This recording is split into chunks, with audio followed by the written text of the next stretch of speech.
Senadora Gleisi Hoffmann, a gente chega ao final de mais uma semana de trabalhos aqui no Senado Federal. Uma semana exaustiva, porque tivemos trabalhos na comissão do impeachment, mas tivemos reuniões importantíssimas na Comissão de Assuntos Econômicos, na Comissão de Constituição e Justiça. E tivemos uma oportunidade de, uma dessas audiências, discutirmos com o atual ministro do Planejamento a situação fiscal, os reajustes que estão programados para o próximo ano no país, mas discutir a situação fiscal. Vossa Excelência, senadora Gleisi, presidiu a comissão junto com o senador Pimentel. E ali, o que nós chamamos a atenção, a senhora sabe, eu tenho defendido sempre aqui há muito tempo, que é necessário, em momentos de desaceleração econômica, nós termos políticas fiscais anticíclicas. Eu sou adepto dessas teses. Eu acho que o presidente Lula, em 2008, acertou muito, porque fez isso. Naquela crise de 2008, o que fez o Lula? Aumentou os gastos, aumentou o investimento com o PAC, mas aumentou fundamentalmente gastos sociais. Os gastos sociais em 2009 tiveram um aumento de 10%. Quando você aumenta gasto social, você tem um impacto muito forte na economia. É isso, o dinheiro da aposentada da Previdência Social, que ganha um salário mínimo, esse dinheiro vai para a economia. Você reajustar o Bolsa Família, esse dinheiro vai para a economia. Então, aquela saída nossa de 2008, eu considero uma saída acertadíssima. No ano 2010, nós chegamos a crescer 7,5%. Agora, então, nós estamos vivendo um momento de uma grande recessão da economia brasileira. Nós temos, sim, na minha avaliação, o caminho é fazer política fiscal anticíclica, porque no momento que as empresas se contraem, no momento que as famílias se contraem, se não for o Estado a investir e puxar o investimento privado, nós entramos numa espiral de recessão que pode ser dominante por muitos anos na economia brasileira.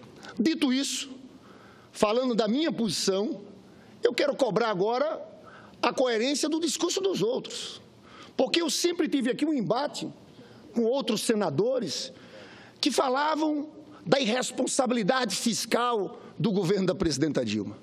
Eu chamo a atenção da incoerência desse discurso, porque afastaram a presidenta Dilma, provisoriamente, sobre o argumento da falta de responsabilidade fiscal no ano de 2015, o ano em que houve o maior contingenciamento da história do país, 80 bilhões, feito pelo ministro Levi.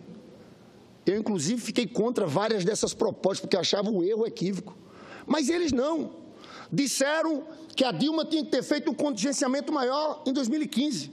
Ao invés de 80 bilhões, era para ter feito 137 bilhões, o que significaria cortar 96% de todas as despesas discricionárias. Agora vem a discussão dessa meta aí. Agora vem a discussão dessa meta. E, para nossa surpresa, primeiro ano de 2016, a meta veio com 170 bi. Primeiro é a demonstração que esse processo do impeachment desmoralizou o Instituto da Meta Fiscal. E eu já tinha citado, quando fiz uma parte a Vossa Excelência, que nos 4 primeiros meses do ano, o déficit da presidenta Dilma tinha sido 5 bi. Eles jogaram para 170 bi. E agora veio a LDO, o que eles vão fazer para 2017, senadora Gleisi. E é de impressionar, porque eles tentaram, os jornais saem hoje como se a meta fosse 139 bi, mas no plano das despesas, na verdade, o déficit foi ampliado para 194 bi. Eles estão falando de 139 porque falaram 55 bi de novas arrecadações, ou impostos, ou então concessões, privatizações. Mas na despesa, quando a gente vai olhar a despesa, ao invés de haver a diminuição dos 170 bi, houve uma ampliação para 194 bi. Esse é o debate que a gente quer fazer, porque hoje, infelizmente, a cobertura da imprensa, não há nenhum comentário sobre isso. Eu fico pensando como está a presidenta Dilma, vendo isso aí.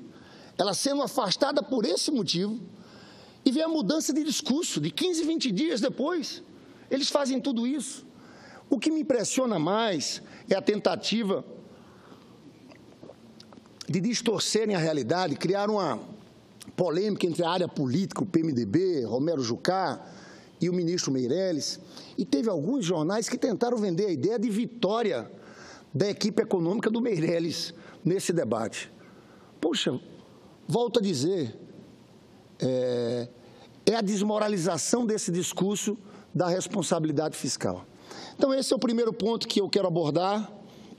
É preciso que se diga que a primeira medida do governo, o Michel Temer, quando assumiu na área econômica, depois de um contingenciamento de mais de 50 bi, feito pelo ministro Nelson Barbosa, logo quando eles aprovaram a nova meta, eles baixaram esse contingenciamento e começaram logo liberando 21 bilhões. Foi a primeira medida tomada por essa equipe econômica. Agora, eu queria associar a esse debate da meta fiscal um outro debate que está ligado à crise política que a gente vive. Porque, apesar dessa grande blindagem da imprensa, apesar dessa maioria que eles estão tentando construir aqui no Congresso Nacional, em torno desse governo do presidente interino Michel Temer, a crise política, na minha avaliação, só se agrava. Se agrava porque tem um grande fator de instabilidade. São as novas delações e a situação do presidente da Câmara dos Deputados, Eduardo Cunha. O clima que existe hoje no Palácio do Planalto é de temor. Não adiantam passar a ideia de que há uma governabilidade sobre esses fatos. A verdade é que o presidente interino Michel Temer está sendo chantageado. Chantageado porque nós dissemos desde o começo que Eduardo Cunha é quem manda no Michel Temer. A gente sabe das suas relações, são relações muito próximas. Não existe um Eduardo Cunha separado de Michel Temer. Não existe ilícito de Eduardo Cunha sem participação de Michel Temer. Era uma coisa só. Era um grupo político só, completamente colado. E agora a movimentação que existe com essa renúncia de Eduardo Cunha, o que está por trás disso é um grande acordão para salvar o mandato do Eduardo Cunha. E eles estão fazendo isso para salvar a própria pele. Eu não tenho dúvida em afirmar, e o ministro José Eduardo Cardoso, quando fala na defesa da presidenta Dilma Rousseff, que houve desvio de finalidade e que o objetivo de muitos parlamentares que votaram no impeachment da presidenta Dilma era tentar paralisar as investigações, tentar criar uma nova maioria que diminuísse a ação da Lava Jato. É isso que está em curso aqui, porque todos sabem que se Eduardo Cunha for cassado, ele é preso. Se ele for preso, se sua mulher for presa, ele vai fazer uma delação. Se fizer uma delação, acabou o governo do Temer. O Temer não fica mais na presidência da República. Mais ainda, a quantidade de parlamentares na Câmara dos Deputados. Então, chegou aqui nosso líder do governo, nosso amigo, senador Aloysio Nunes. Eu acho, sinceramente, senador Aloysio, que o mandato do deputado Eduardo Cunha tem que ser cassado. Eu acho que tem que ser essa posição do seu PSDB, tem que ser essa posição do DEM, tem que ser essa posição dos partidos que estão fazendo oposição agora. A sociedade brasileira não vai aceitar um pacto em torno da preservação do mandato do Eduardo Cunha, que continua mandando na Câmara dos Deputados. O líder do governo no Senado não é porque estou na sua presença. Vossa Excelência sabe, é um líder respeitado. Agora, o líder da Câmara, indicação direta do Eduardo Cunha, que está montando um blocão para disputar a presidência da Câmara dos Deputados. Claro, concedo a parte ao nosso nobre líder, senador Aloysio Nunes Ferreira. Muito obrigado, meu prezado amigo, senador Lindbergh, senhora presidente Gleisi Hoffmann. A quem me referi ontem, aliás, numa entrevista que dei numa televisão, em que eu elogiei publicamente algo que já cheguei a lhe dizer. O seu denodo, a maneira combativa com que a senhora defende o seu alinhamento político, a presidente afastada, a mesma coisa, o senador Lindbergh. Agora, eu estava ouvindo o seu discurso, senador, e eu vim aqui para saudar uma conversão. Ah, não. Fiquei feliz. Eu falei primeiro que defendo as políticas anticíclicas, estava cobrando a incoerência. Eu fiquei feliz por ver a sua conversão à tese da responsabilidade fiscal. Uma coisa fantástica, porque nós podemos caminhar, se enveredarmos, se nós aprofundarmos uma discussão sobre esse tema, para a superação de uma ideia de que a responsabilidade fiscal é uma coisa da direita e que a responsabilidade é sinal da esquerda. Não é? Eu acho que nós podemos, se essa conversão for real, eu espero que seja, criar um diálogo entre nós, situação e oposição, oposição e situação, porque essas coisas mudam, os governos mudam, em torno de algo que me parece ser permanente, que é a ideia de que nós não podemos ultrapassar no gasto público os limites daquilo que a sociedade se dispõe, através de decisão no Congresso, a financiar. Esse é um fato que me parece inelutável no mundo de hoje, especialmente no mundo globalizado, as finanças globalizadas, com livre movimentação do capital, que veio para ficar. Esse é um dado inelutável. Houve países em que correntes políticas historicamente antagônicas, num determinado momento, se uniram em torno desse tema, apesar de manterem as suas divergências em relação a questões muito fundamentais. Me refiro, por exemplo, à Alemanha. Não é? Agora, o que, como toda conversão, como todo convertido, às vezes pretende dar lições a quem o converteu. É como, Vossa Excelência conhece bem as epístolas de Paulo, as epístolas de Paulo aos Coríntios, por exemplo. Não é? Vossa Excelência me parece um coríntio recém-convertido tentando converter São Paulo. E eu acho ótimo, vamos todos caminhar nessa mesma senda, a senda da responsabilidade fiscal, a ideia de que nós precisamos realmente colocar a dívida pública e a despesa pública num sentido declinante, administrável, mesmo porque as consequências da responsabilidade são gravíssimas, elas se refletem diretamente no desemprego, na queda da atividade econômica, a partir da alta da taxa de juros, enfim. Este é um tema sobre o qual eu penso que nós podemos conversar muito ao longo dos próximos meses. A questão do Eduardo Cunha, eu queria apenas observar ao senhor o seguinte, eu também acho, pelas notícias que tenho, que não há como preservar o seu mandato. Aliás, essa é a posição do líder do PSDB e da nossa bancada na Câmara. Agora, eu queria observar também que todo este poder político que o ex-presidente da Câmara, Eduardo Cunha, amealhou e que permitiu a ele ter tamanha ascendência sobre a Câmara dos Deputados, essa Câmara fragmentada, todo esse poder político, para não falar de outras coisas, ele amealhou nos governos do PT. Foi exatamente nos governos do PT que cresceu a fortuna política, não diria da fortuna pessoal, porque ainda está sob júdice, mas da fortuna política que permitiu ele ter tamanha ascendência sobre a Câmara, vem dos governos do PT, meu caro senador Lindbergh. Exemplos são abundantes de nomeações em cargos chaves em empresas estatais, em fundos de pensão, e a mais recente, e a mais notória, e a mais rumorosa, é a do vice-presidente da Caixa Econômica Federal, Fábio Cleto, que foi nomeado por ele no governo da presidente Dilma e que acabou se convertendo no delator que selou o seu destino. De modo que eu queria dizer a Vossa Excelência que nós não temos nada a ver com a ascensão de Eduardo Cunha, nós, da atual situação, pelo menos do meu partido, não temos nada a ver com isso.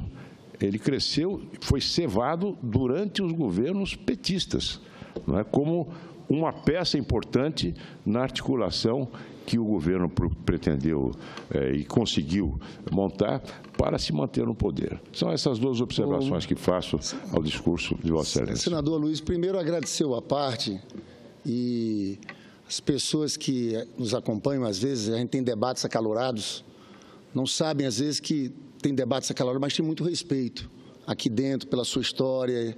E Vossa Excelência sabe do respeito que tenho. E é recíproco. Eu sei que é recíproco, eu sei também que é recíproco. E queria agradecer até porque confesso até quem está nos assistindo, a gente teve uma semana dura aqui, cansativa, de tantas reuniões. E eu chegava aqui nessa sexta-feira, eu confesso que eu estava fazendo um discurso sem tanta empolgação, pelo cansaço e porque o plenário estava vazio, a senadora Gleisi aqui. Então, Vossa Excelência chega num momento bom da gente fazer um debate, porque o debate sempre é instigante. E eu estava num discurso que, confesso, já estava meio... porque já tinha feito os apartes com a senadora Gleisi, estava até meio repetitivo, senador Luiz. Então, foi bom Vossa Excelência chegar e entrar nesse primeiro debate, sempre numa boa provocação, dizer o seguinte, para esclarecer sobre essa questão econômica. Olha, nós temos... a discussão da responsabilidade fiscal tem que estar presente em todos os partidos.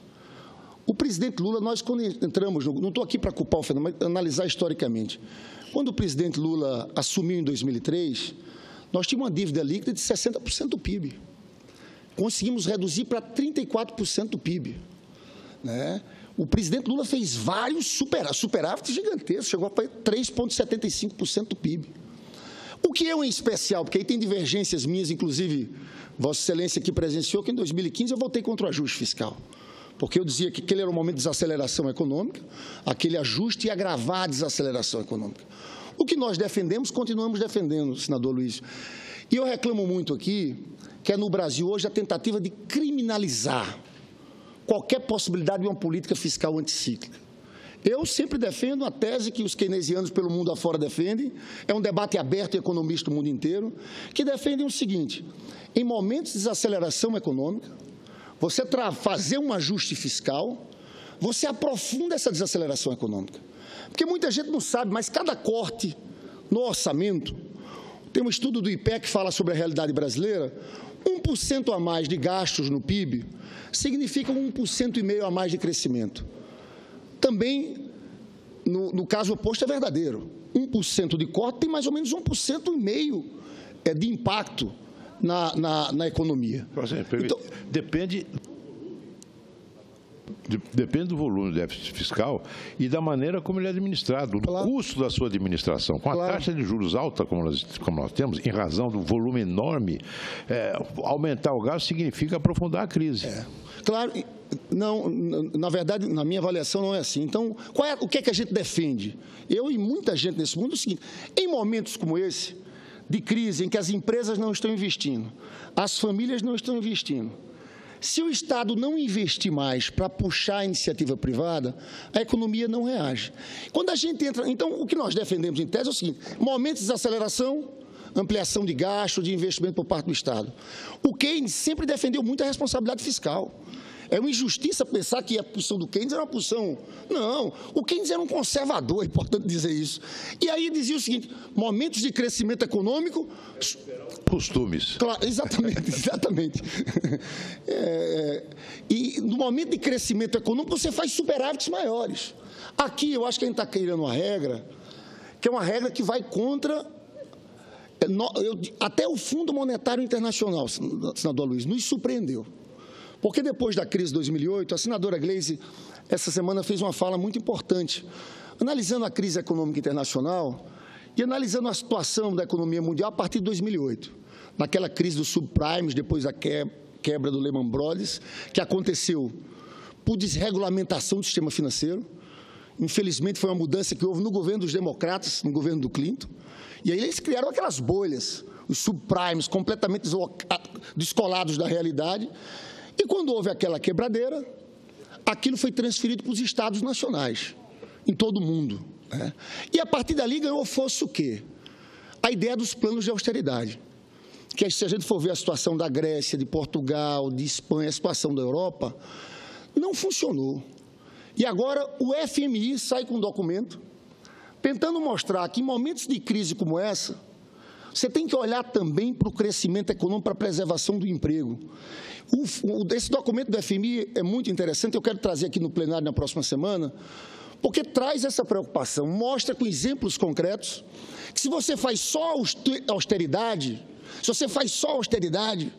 você não recoloca a economia de volta ao crescimento. Permite uma parte, senador? Permito. Permito a parte, senadora Gleice. Eu, assim, apesar das críticas da senadora Ana Amélia e do pito que nós recebemos aqui do senador Álvaro Dias, que não podia falar tanto tempo e de falar da Sexta-feira é um mesa. dia de um debate como esse, né, senadora? Mas como nós estamos aqui, nós três, debatendo, eu acho que é um debate muito importante, eu queria só resgatar uma coisa, senador Aloysio, que, aliás, eu esclareci a senadora Ana Amélia, que disse que o PT não tinha assinado a Constituição de 88. De tanto se repetir isso, vira verdade. Eu disse para ela que não era verdade, que nós assinamos a Constituição, votamos contra, apesar de ter participado do debate, mas assinamos a Constituição e a reconhecemos como uma Constituição mais avançada do que nós tínhamos. Essa questão da responsabilidade fiscal também virou um mantra, como se o PT não fosse um partido ou os nossos governantes responsáveis fiscalmente. E não é verdade. O que nós não aceitamos é que a conta de um desajuste no orçamento público fique para os mais pobres.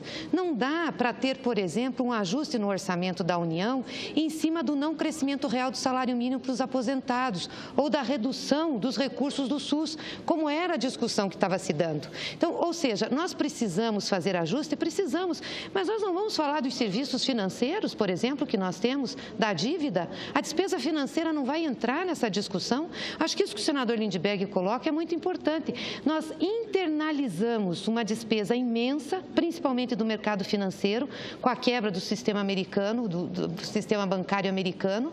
Isso ia ter um impacto nos fundos de pensão do mundo inteiro. Os governos tiveram que entrar socorrendo e agora a gente tem taxas de juros elevadas para dar estabilidade para o mercado. E nós vamos fazer um ajuste em cima de políticas sociais que beneficiam milhões de pessoas. É sobre isso que nós questionamos. Hoje chegou aqui, foi publicada a medida 739 sobre a Previdência, que traz uma série de questões em relação ao auxílio-doença, benefícios previdenciários. Eu não sou contra a gente discutir aquilo que é importante para fazer um gasto mais qualificado da despesa. O senador Cristóvão falava aqui ontem, né? Se não tem austeridade, mas nós também não podemos ser lenientes com gasto que não tenha qualidade. Eu também acho isso. Agora, não pode ser em cima de quem ganha menos. Não pode ser em cima daquele que vai ter um aumento do salário mínimo, que está a 700 e poucos reais, e que é fundamental para o sustento da sua família e para a economia local. Então, quando nós falamos disso, não é porque nós somos irresponsáveis fiscalmente. Eu fiz referência a um livro que tem, inclusive, um autor da UNB, um professor, que eu acho que nós tínhamos que trazê-lo aqui para falar, que ele é muito otimista com o Brasil. E ele fala que nós avançamos muito, desde a Constituição de 88, portanto, o PSDB, quando governou o país, também teve contribuições importantes. A gente critica muitas questões, mas reconhece outras.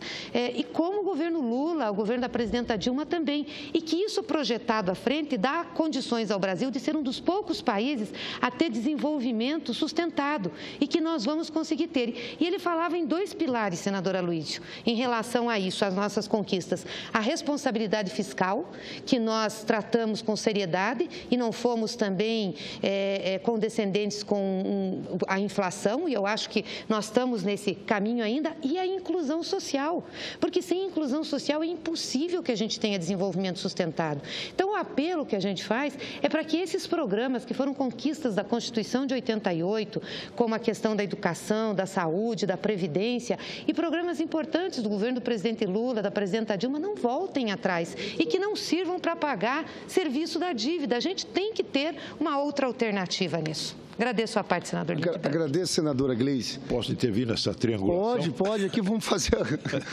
Sexta-feira tem que ser assim, uma coisa mais aberta, viu, senador?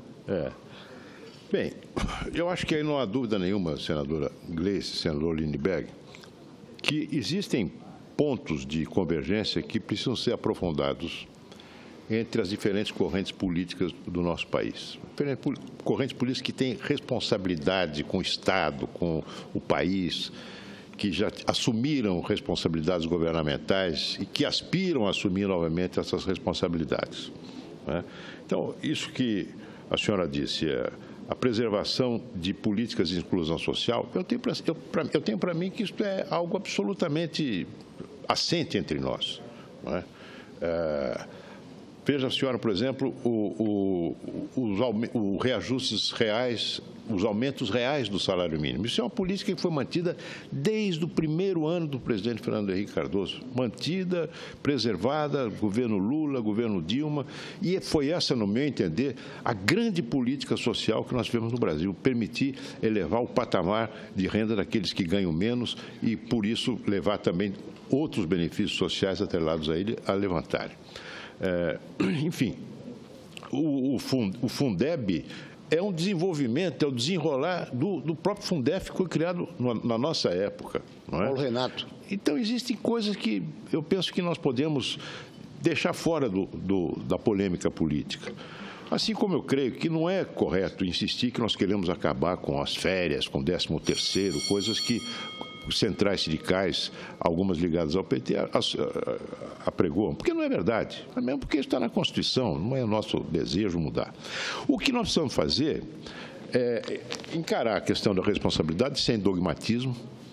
Eu acho que, em determinadas circunstâncias, é preciso realmente maiores investimentos públicos, especialmente ciência, tecnologia e inovação.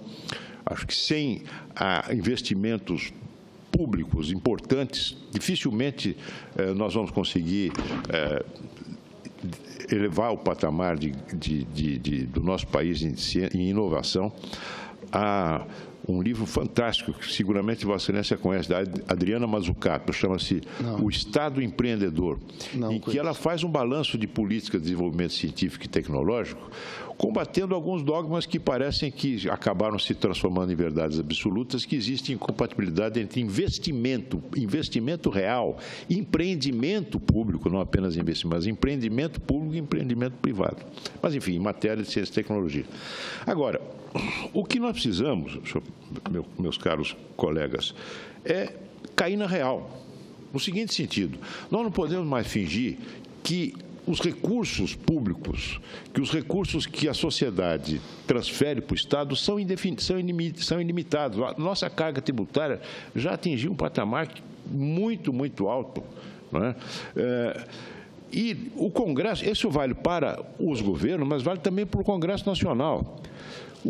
Os orçamentos, a prática nossa em matéria de orçamento é a pior possível. Nós damos um péssimo exemplo. Veja, o que aconteceu no orçamento desse ano. A presidente Dilma mandou para o Congresso um orçamento, uma proposta orçamentária, baseado num pressuposto absolutamente irrealista, de um crescimento real da receita de 6%, acima da inflação, num país em recessão. E o resultado foi que ela apresentou um superávit primário de 23 bilhões, contando com CPMF, coisas do gênero, politicamente inviáveis. O que faz o Congresso? O Congresso aprova. Aprova. Por quê? Porque... Nesse caso é mais grave. Ela quis mandar um com déficit. E houve um escândalo nesse Congresso e na imprensa dizendo não pode mandar com déficit. Tem que mandar quando a situação... Mas Vossa Excelência lembra disso. O déficit é este. Essa é a realidade dos fatos. Quem defendeu isso com muito vigor aqui foi o senador Jucá, no debate que travamos. Agora, o que não pode é você imaginar uma conta elástica ao infinito para poder colocar ali as suas demandas. Porque atrás de cada gasto público você tem um interesse social, um interesse, enfim, político, não é? Agora, então vamos abrir aqui, vamos inventar uma receita que não existe somente para cavar uma janelinha para colocar um determinado programa que nós sabemos que não vai ser cumprido. Não é? Então, eu acho que nós temos que fazer um esforço, todos nós, de nos adequarmos à realidade para que as políticas anticíclicas que Vossa Excelência defende e que eu penso que em determinadas circunstâncias são realmente úteis, elas possam ter viabilidade, porque senão o remédio agrava a doença. Nós sabemos disso. Eu lamento, eu não vou poder continuar eu só queria só fazer por uma razão. Certo. É que eu tenho que agora dar sequência a algo que fizemos juntos. Um grande entendimento na Comissão de Constituição e Justiça. Verdade. Lembra-se, Vossas Excelências, que nós nos ajustamos para escoimar dos projetos de reajuste tudo aquilo que não dissesse respeito a reajuste, de modo a poder manter criação de cargos. Aquela regra, exatamente, aquela regra de negociação trianual que foi instituída. E nós também nos posicionamos contra o aumento do teto do Supremo. Exatamente. Teria um efeito cascata, inclusive de aumento de salário para senador, deputado, Assembleia Legislativa. Bom, então eu vou ter que me reunir Eu só queria 30 segundos. Mas mais um segundo. Quero dizer também, Vossa Excelência se referiu ao governo do presidente Lula. Eu acho que o presidente Lula perdeu uma oportunidade imensa. O presidente montou uma equipe muito boa, uma equipe de gente que os melhores cabeças do PT, quadros políticos, quadros técnicos importantes, e ele poderia ter enveredado por um caminho de reformas, que ele, aliás, começou na continuidade da reforma da Previdência com o nosso apoio, e que, num determinado momento, acabou se perdendo, um impulso reformador, não é? Porque ele tinha legitimidade para isso, a sua história, a sua base social permitia. Eu espero que nós possamos retomar esse diálogo o quanto antes entre nós. Senador Luiz, muito rapidamente, eu sei que Vossa Excelência tem que sair, mas eu fiz toda aquela abertura explicando as políticas fiscais anticíclicas. Vossa Excelência começou falando recém-convertido. Não, eu quis explicar um pouco a nossa posição. Mas eu queria chamar a atenção nesse debate por uma questão. Eu estou cobrando nesse sentido um pouco de coerência do discurso da equipe econômica do governo atual. Porque afastaram a presidenta Dilma com o discurso da responsabilidade fiscal. Eu citei aqui, no momento que ela fez o maior contingenciamento da história. Aí o que acontece? Entra um novo governo e coloca a meta em 170 bi. Aí eu falo que 4 meses da Dilma o déficit foi 5 bi. Nos outros 8 meses, deixaram 165 bi. Imagina se fosse a Dilma que tivesse feito aquele acordo correto com os governadores, porque os estados estão em situação, tinha que fazer. Mas o senhor consegue imaginar a repercussão na imprensa? Gastança que tinha no negócio desse. O mais grave é que ontem saiu o LDO, porque, veja bem, eu estou cobrando coerência de quem fazia aquele discurso. Na LDO de ontem, senador Aloysio, os jornais dão como se fosse déficit de 139 bi. Alguns chegam a falar vitória da equipe econômica do Meirelles sobre a equipe política, tal. Isso aí é questão... E aí, quando eu vou ver o que é aquilo, na verdade é o seguinte, as despesas foram ampliadas, o déficit de 170 bi esse ano, que já é elevado, para 194 bi. Os 139 é porque botaram 55 bi de arrecadação, de novos impostos ou privatização. Na verdade, não houve corte algum, houve ampliação de gasto. E aí eu digo ao senhor, o senhor pode dizer o seguinte, tudo bem, os 4 bi são os 4 primeiros meses do ano. Então vamos olhar os 12 meses. Sabe quanto é que está o déficit primário acumulado dos 12 meses a maio? 150 bi. Mas tem uma despesa extraordinária. O senador Armando falou sobre isso com muita propriedade, que foram 57 bi pagos das ditas pedaladas, depois da decisão do TCU em dezembro. Então, a gente pode dizer hoje o seguinte, o déficit primário estava rodando em algo em torno de 90 a 100 bi. O que está havendo, quando eu estou cobrando a contradição do discurso, é que estão ampliando os gastos. Então, sinceramente, é porque existe uma blindagem, mas a gente vai ter a oportunidade de discutir isso a partir de hoje, vai começar o debate. Então, e aí, onde é que os senhores, a tese do ajuste todo? A tese do ajuste é a PEC que limita os gastos com a inflação. O economista Felipe Salto, que é muitíssimo competente, trabalha com o senador José Serra, eu vi uma matéria do Jornal do Valor Econômico de ontem, ele dizendo o seguinte, essa PEC do limite de gasto, se for aprovada esse ano, para 2017 não tem efeito nenhum, muito pelo contrário, porque aí ele bota um bocado de variáveis, inflação, possibilidade de crescimento. Isso pode significar um aumento real de gasto de 1,4% PIB. Falava isso. Então, veja bem, 2018 vai ter eleição. Essa PEC do limite dos gastos, com certeza, vai ser um tema de discussão eleitoral fortíssimo. Pode o povo brasileiro dizer o seguinte, não, nós não concordamos com isso. Queremos gastar. Quer eleger um presidente que diga o seguinte, nós não queremos tirar da educação, porque essa PEC tem um problema. Nós limitamos gasto com a educação, saúde e previdência, mas os juros ficam completamente soltos. E aí o que acontece? Cabe ao Congresso decidir, senador Lindbergh. Não, o Congresso, orçamento, não é o Congresso. É o orçamento público. A gente só vai decidir na despesa primária, pagamento de juros, que é a grande rubrica que custa 500 bi, a gente não decide. Sim. Isso vai abrir espaço para primeiro você pagar juros e depois se ajustar o resto. Mas o que é que eu estou querendo dizer? E que eu vou dar o cano nos juros? Então, eu estou só cobrando coerência. Não, dizer o seguinte, sobre 2016, é forçação dizer que está tendo um ajuste esse ano. 2017, com essa meta, não vai ter. Então, na minha avaliação, os senhores para o mercado estão vendendo terreno na Lua. Entendeu? Então, é isso. Estão propondo uma coisa lá à frente. Enquanto isso, Romero Jucá, a equipe do planejamento vai entrando, uma ampliação de gastos e gastos. Vossa Excelência conhece minha posição, não sou recém-convertido.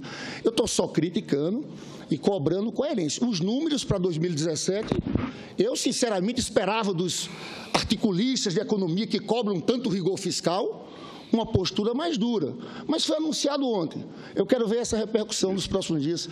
Passo para Vossa Excelência aí, com todo prazer. Acabei de despedir de Vossa Excelência, que tenho realmente que ir lá para o meu gabinete. Em relação à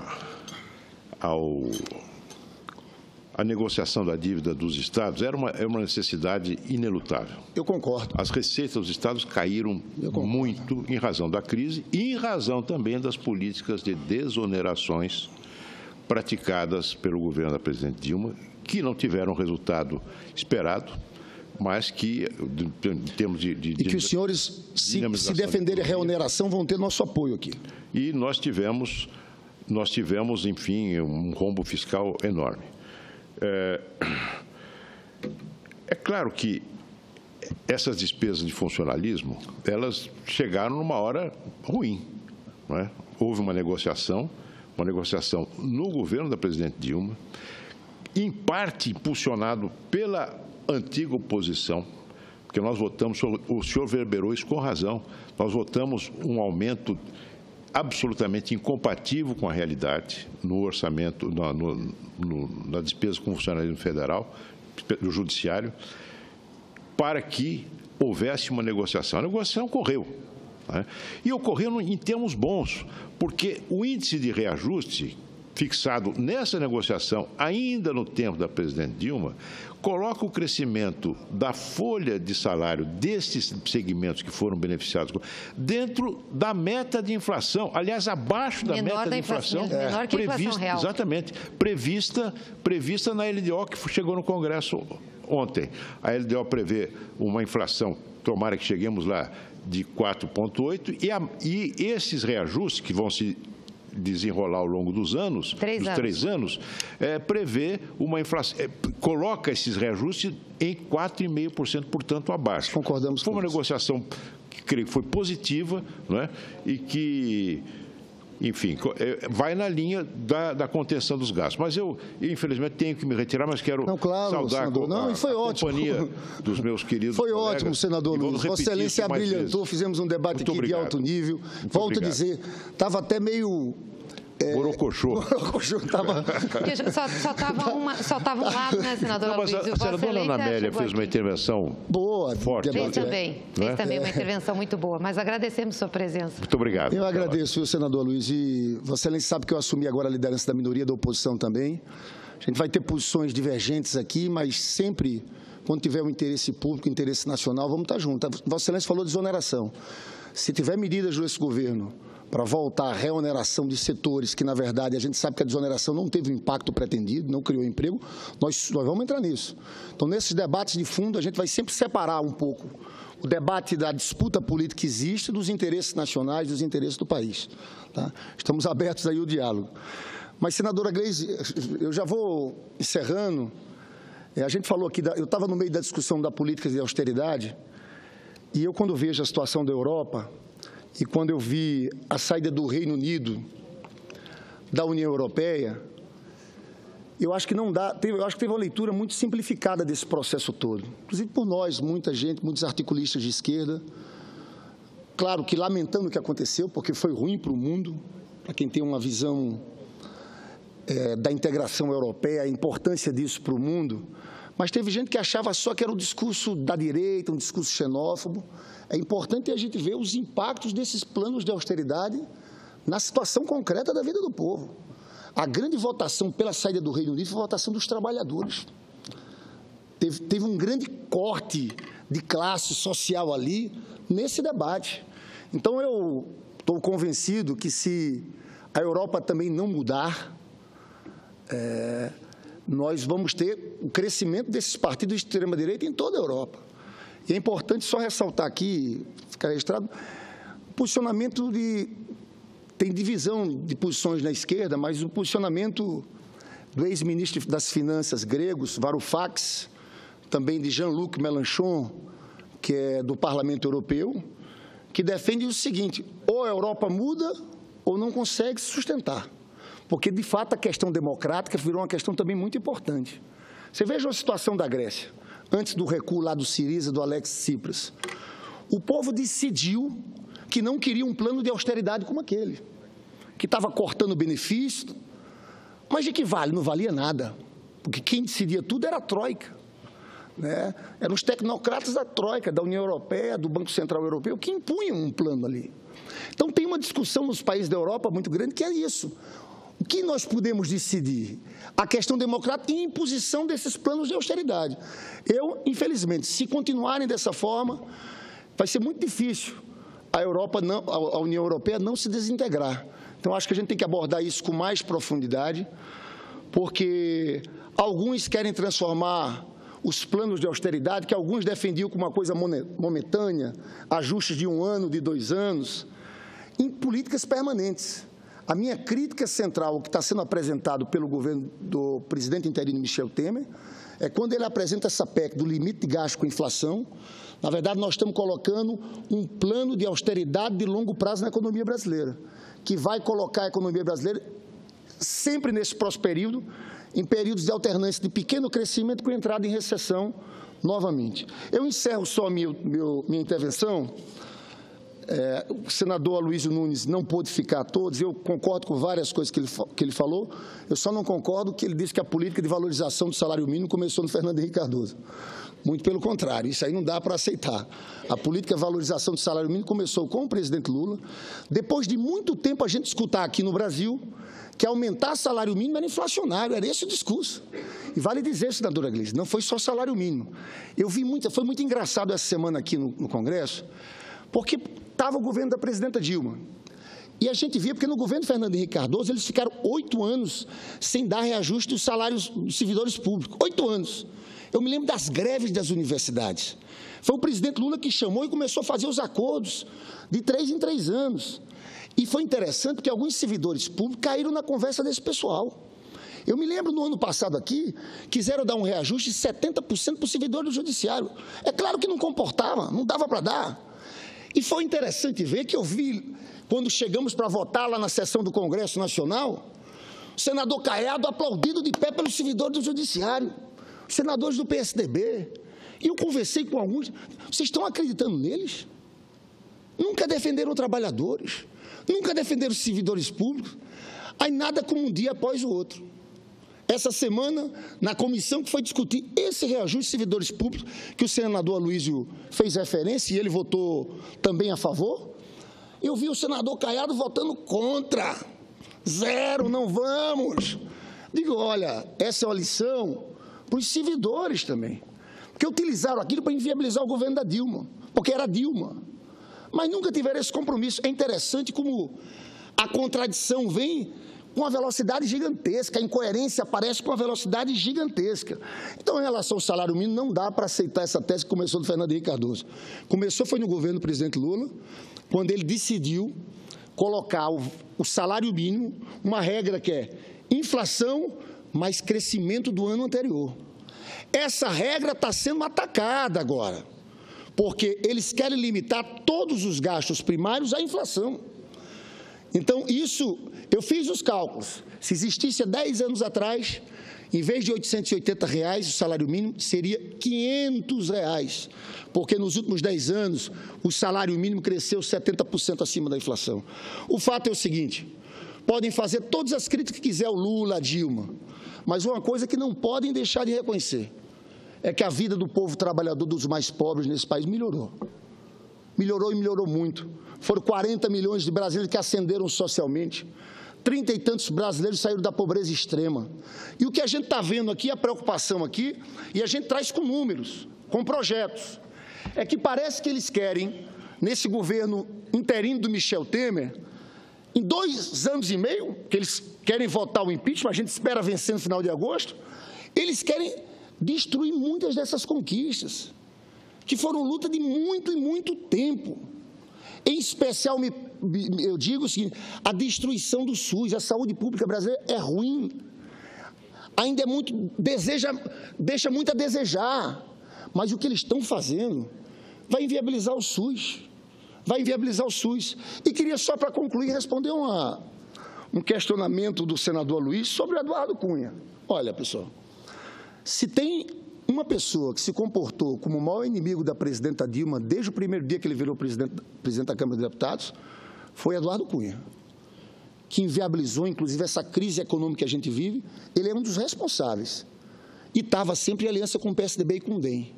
Fizeram aliança que acharam que valia tudo para tirar a Dilma. As pautas bombas. As pautas bombas, tudo. Pararam o país. A Dilma foi eleita num dia, no outro dia já pediram recontagem dos votos. Era o tempo inteiro. Então, essa crise que a gente está metida, não adianta jogar para um lado só. Todos tiveram participação. O senador Aécio que não reconheceu o resultado da eleição. Desde o começo era um impasse. Nós estamos parados há 2 anos com briga política nesse país. E o país não anda. Como é que a presidente não conseguia aprovar nada? Então, tentar jogar o Eduardo Cunha como aliado do PT, isso é uma forçação. Não? A Dilma não teria sofrido impeachment se não fosse Eduardo Cunha. Ele não só abriu, como ele articulou, como ele conduziu aquela votação vergonhosa na Câmara dos Deputados. Então, não venham com isso. E falar indicação de Eduardo Cunha. Gente, Eduardo Cunha indicou os principais cargos desse governo do Temer. Os principais. Esse ministro da Justiça, Alexandre de Moraes, tinha sido advogado particular do Eduardo Cunha. E, eu sei, tinha sido advogado particular, indicou lá. O secretário de Assuntos Jurídicos da Casa Civil, também indicação do Eduardo Cunha. Ele está tentando, de todas as formas, se safar. E encerro o meu discurso falando, novamente, a renúncia de ontem foi fruto de um acordão com Michel Temer para tentar fugir da cassação, porque está cheio de deputado com medo lá na Câmara dos Deputados. Porque se Eduardo Cunha for preso, roda ali mais de 100 deputados. Se Eduardo Cunha for preso, no outro dia o Temer tem que renunciar, porque todo mundo sabe que eles são um encarne. O Eduardo Cunha manda no Temer. E o recado, o Brasil tem que saber disso.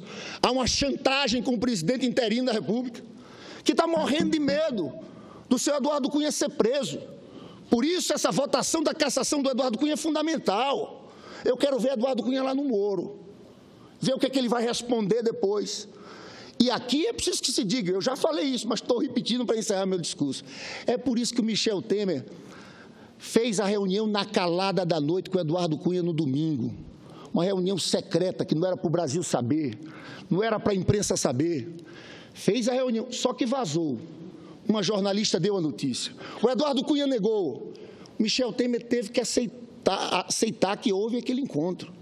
E depois toda essa articulação começa a acontecer. Michel Temer encontra Aécio. O PSDB está participando disso. Aí depois, Eduardo Cunha renuncia. Aí vai agora a eleição do novo presidente da Câmara. Olha, eu falo aqui com uma certeza. O Michel Temer vai sujar as mãos para tentar salvar o mandato do Eduardo Cunha. Vai sujar as mãos. E vai ser bom porque o Brasil vai perceber como eles são umbilicalmente ligados, porque ele não tem saída.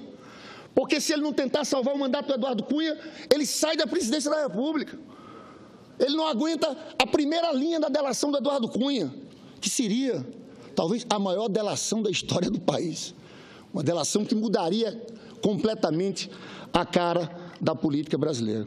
Senadora Gleisi, muito obrigado. Desculpa pelo tempo, mas eu acho que foi um debate que houve aqui com a senadora Ana Amélia, com o senador Aloysio Nunes Ferreira.